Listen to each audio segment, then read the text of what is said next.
Good evening everyone, welcome to my channel again.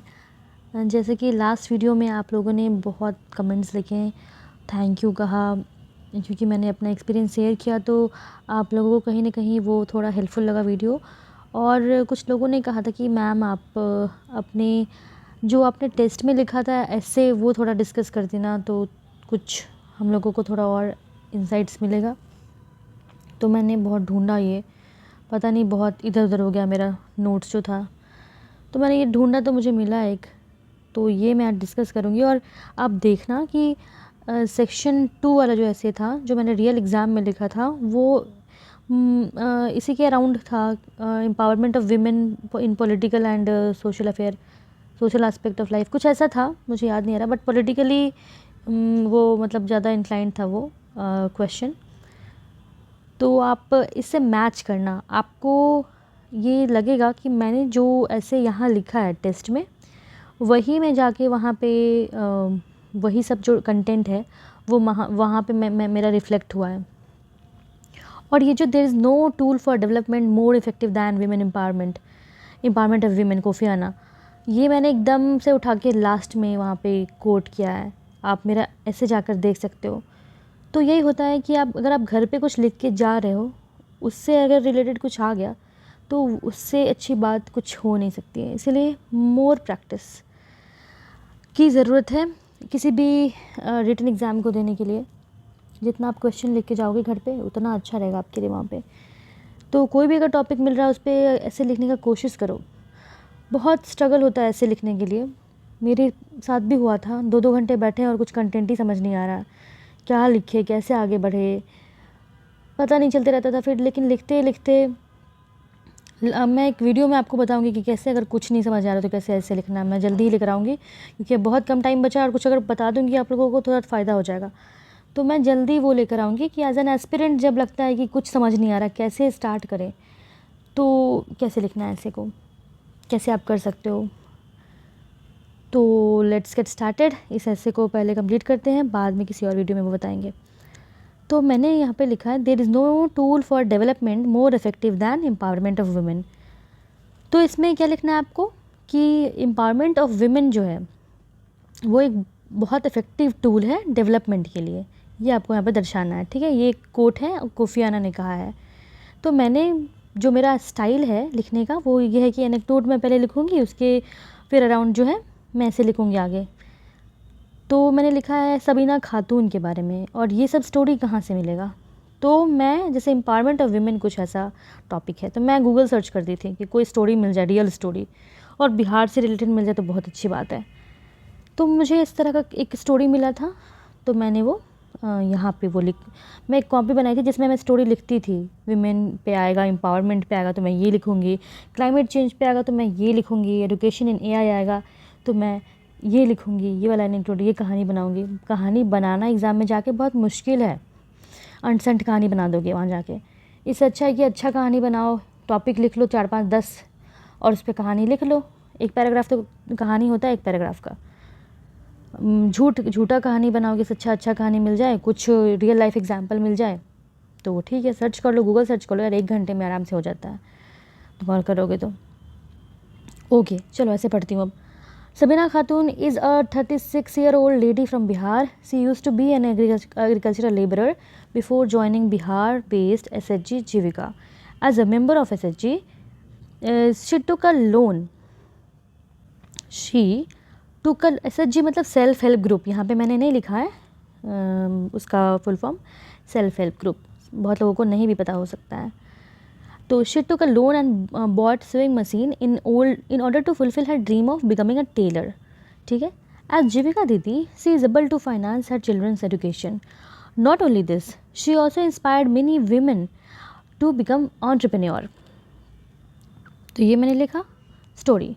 The story of Sabina is a shining example of interrelation between women empowerment and development of community, paving the way for national development. इस story से पता चल रहा है कि सबीना किस तरह से जीविका दीदी बनकर वो एक कम्युनिटी डेवलपमेंट में वो मदद कर रही है कि उसने अपने बच्चे को पढ़ाया एज अ टेलर, वो बच्चे को पढ़ाई जिसका अपने कमाई से, और बच्चे जो हैं वो फ्यूचर होते हैं नेशन के लिए, और नेशन के लिए अगर फ्यूचर हैं तो फिर नेशनल डेवलपमेंट में वो मदद कर रही हैं कहीं ना कहीं, और दूसरों को इंस्पायर भी कर रही हैं। वो एक ह्यूमन कैपिटल भी जनरेट कर रही हैं अपने माध्यम से। तो मैंने ये यहाँ पे दर्शाया, ठीक है। उसके बाद ऐसे को कैसे फिर आगे बढ़ाओगे, फिर आप ऐसे लिख दो, जैसे मेरा स्टाइल ये था, मैंने ये सब टॉपर्स कॉपी से ही सीखा है। मुझे कोई आकर मतलब ये मुझे मेरे अंदर एकदम नहीं आ गया था कि ऐसे ही ऐसे लिखते हैं, और मैं बहुत अच्छी थी ऐसे लिखने में। मैंने भी सीखा है सबसे देख देख कर, सुन कर, टॉपर्स कॉपी पढ़ कर। तो ऐसे लिखना है कि इन this essay we will explore, ऐसे लिखने का तरीका पकड़ लो और वैसे ही चलते जाओ, सारे ऐसे में वैसे ही करना है। तो in this essay we will explore what it means to be an empowered women. आप मेरे जाके ऐसे पढ़ो, वहाँ पे एकदम बिल्कुल यही सब लिखा हुआ है सेक्शन 2 वाले ऐसे में, रियल एग्जाम 69 BPSC मेंस।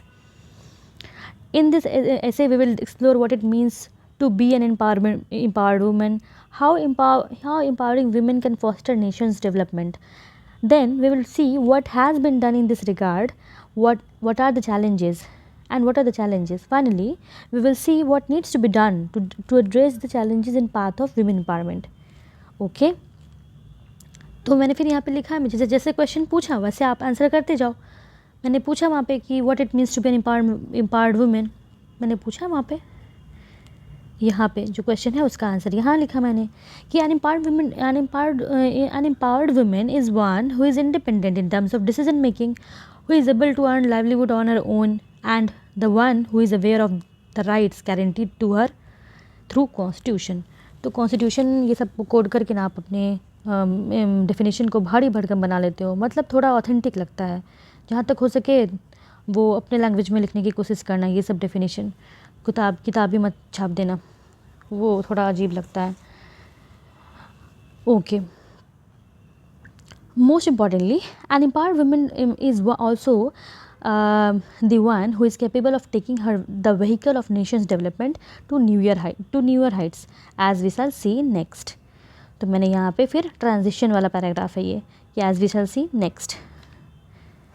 और ये देखो, तुम सोचोगे कि इतना ये वर्ड कहाँ से आ गया, capable of taking the vehicle of nations development, vehicle of, ये सब ना आ जाएगा तुमको लिखने जब तुम पेपर पढ़ोगे।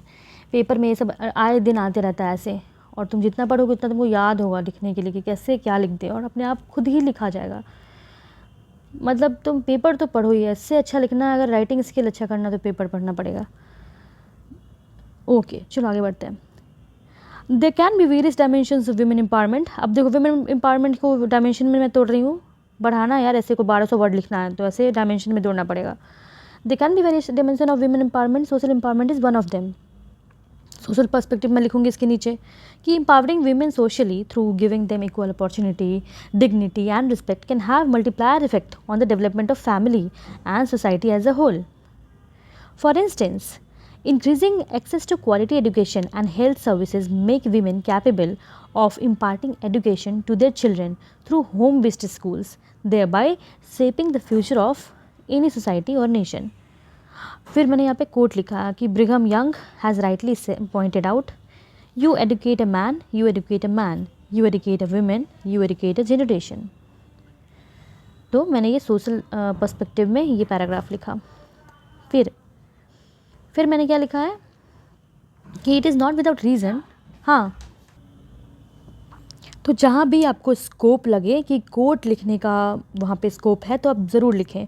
और ये कोट एजुकेशन पे आप थोड़ा छांट लें कि एजुकेशन टॉपिक पे ये कोट रहेगा, ये एनेक्डोट यूज़ करेंगे, इस तरह से हर एक टॉपिक के लिए बना लें, ठीक है। तो आगे बढ़ते हैं। It is not without reason that union government has come up with, अब मैंने यहाँ पर ट्रांजेक्शन कैसे किया कि it is not without reason that union government has come up with schemes like Ujjwala 2.0। मतलब मैं इस वाले पे मैं स्कीम अब कोट कर रही हूँ वो टॉपिक पे। तो it is not without reason कैसे ट्रांजेक्शन हुआ, ये सब मैंने कहाँ से सीखा, टॉपर्स कॉपी से, ठीक है। टॉपर्स भी कहीं से सीखे होंगे या उनको आता होगा ये सब लिखने, मैंने उनसे सीख लिया। तो ऐसे ही आप मतलब सीखो, टॉपर्स कॉपी से बहुत मदद मिलती है। तो it is not without reason. मैं आपको बीच में थोड़ा स्टोरी सुनाती हूँ कि पहले जब आप नहीं जानते रहोगे कुछ, अगर आप नहीं पढ़ रहे हो न्यूज़पेपर, तो आपको लगेगा यार कहाँ से लाते हैं ऐसे वर्ड्स, फैंसी वर्ड्स। मुझे डबल एजेड सोर्ड नहीं पता था। मुझे लगा कहाँ से ये double edged, social media double edge sword. मैंने किसी में देखा था, अनुदीप द्विवेदी सर का कुछ एक ऐसे का कॉपी था। बट फिर जब मैंने ग्रेजुएशन पार्ट 1 में मैंने पेपर पढ़ना स्टार्ट किया, फिर डबल एजेड सोर्ड 10,000 बार आपको मिल जाएगा न्यूज़पेपर में। तो आप न्यूज़पेपर पढ़ोगे तो आपका जो राइटिंग स्किल है ना वो बहुत ज़्यादा डेवलप होगा। तो मैं बार बार कह रही हूँ कि न्यूज़पेपर पढ़ो अगर इससे अच्छा लिखना है तो। ओके, आगे बढ़ते हैं। It is not without reason that union government has come up with schemes like Ujjwala 2.0, smoke-free kitchen, and Beti Bachao Beti Padhao, as healthy and educated women have the capacity to accelerate nation's development. Also, Bihar government through Kanya Utthani Yojana is promoting women empowerment through financial aids for education.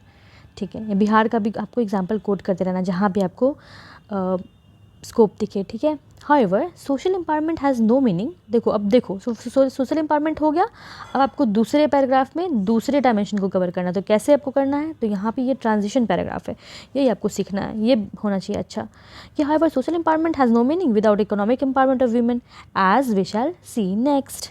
ठीक है, फिर economic perspective पे आ रहे हैं अब empowerment के, कि economic empowerment of women is a sine qua non for nations development. तो मैंने साइन क्वा नॉन कहाँ से इतना फैंसी वर्ड ले आया, सेम है। तो ये न्यूज़पेपर में आते रहता है, साइन क्वा नॉन मतलब ज़रूरी है, ठीक है, उसके बिना काम नहीं चलेगा। तो economic empowerment of women is a sine qua non for nations development as highlighted by, कुछ आपको देना पड़ेगा, ऐसे नहीं कि ऐसे बोल के निकल जाओगे ज़रूरी है, उस पर कुछ आपको बेस्ड फैक्ट देना पड़ेगा कि किसी ने हाईलाइट किया ऐसा, कि as highlighted by IMF chief in the past that India's GDP can boost by 27% if there is gender parity in workforce। ठीक है, मैंने ये डेटा कोड कर दिया, ये ऑथेंटिक हो गया स्टेटमेंट फिर मेरा ऊपर वाला। तो presently the female labour force participation rate is dismally low at 37% as per PLFS report. Presently ये है, वैसे तो बढ़ सकता है लेकिन प्रेजेंटली ये है, इसलिए गवर्नमेंट जो है therefore government has taken proactive steps towards economic empowerment of women through initiatives like Mudra loans where 68% beneficiaries are women.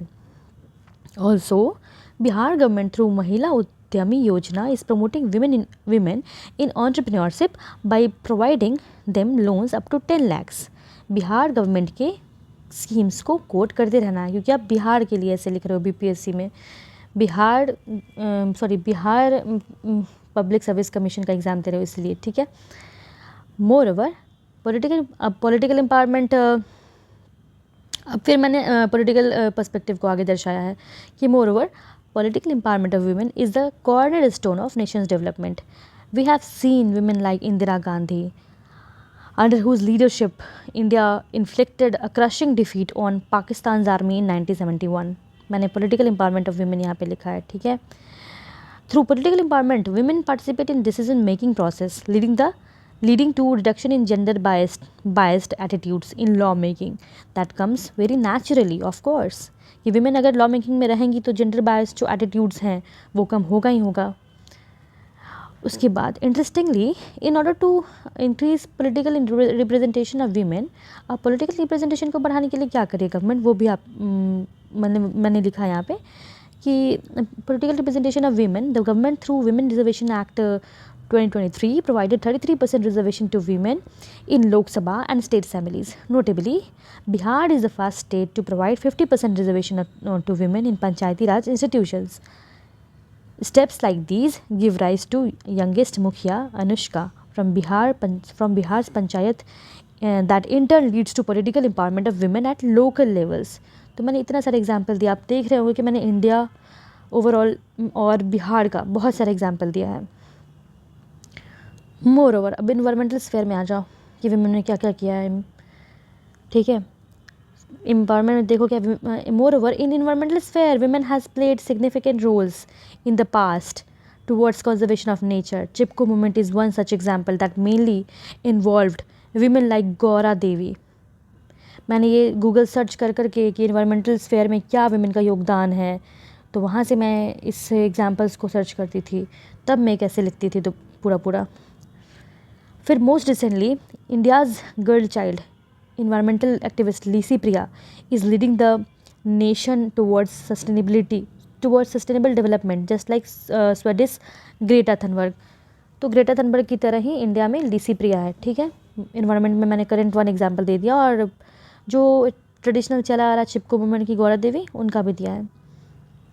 फिर आगे बढ़ते हुए मैंने लिखा है कि furthermore encouraging women to participate in the field of sports can help breaking the gender stereotypes and improve women's self-esteem. This in turn leads to opening up of more opportunities for women, paving the way for their mental and physical development. Therefore, government's focus on inclusion of women in Khelo India scheme is producing athletes like Annu Rani, who became the first Indian woman to win gold in javelin throw at Asian Games 2023, thereby strengthening India's developmental story in sports. देख रहे हो कि women empowerment से किस तरह से development हो रहा है। There is no tool for development more effective than women empowerment, यही था ना टॉपिक। तो इससे तो क्लियर हो रहा है, इसी इन एग्जाम्पल से, इन डायमेंशन से। Now, having seen the correlation between women empowerment and development, let's turn our attention to various challenges in the path of women empowerment. तो हम लोगों ने देख लिया correlation, अब challenges पे आते हैं। Even today, when we are going to celebrate 74th Republic Day, तभी होने वाला होगा, social constructs like patriarchy and gender stereotypes, dowry and domestic violence, etc.